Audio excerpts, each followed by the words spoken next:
Until the 20th century, the Tenderloin had been San Francisco's premier theater and entertainment district. However, with so many tech companies moving into the area, the TL has garnered a new reputation as what some are calling the Twitterloin. Peter Field, a volunteer with SF City Guides, has lived in San Francisco for 40 years. He has seen firsthand how the Tenderloin has changed over time.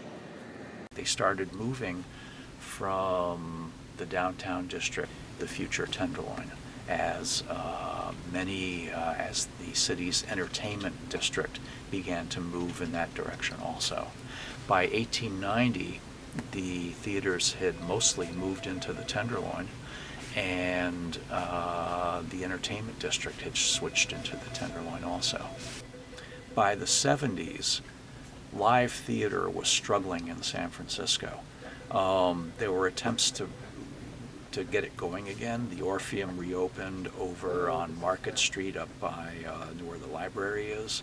I remember I saw Hair there for the first time in the 1970 it was. Later on, in the later 70s, Carol Shorenstein reopened the old Golden Gate Theater on Taylor and Golden Gate in the Market and made it into a live theater venue, which it still occasionally is today.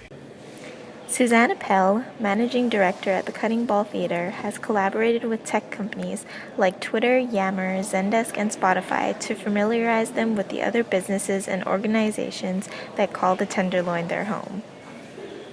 And at the time, we were producing a play called Tenderloin, which was a documentary play about the history of this really about the neighborhood. Not even so much its history, but just sort of what it's like to live in and work in this neighborhood. And it was a perfect introduction for the Twitter employees. So they bought out a night.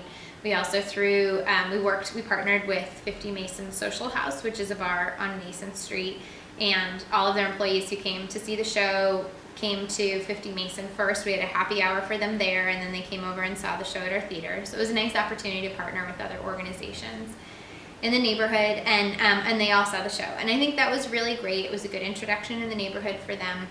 And then about 6 months after that, we received a grant of $10,000 from Twitter. We were their first community grants. Appel attributes the theater's success in establishing relationships with their new neighbors to an exchange of resources. It's about considering each other's needs and finding ways to work together to build a more cohesive community.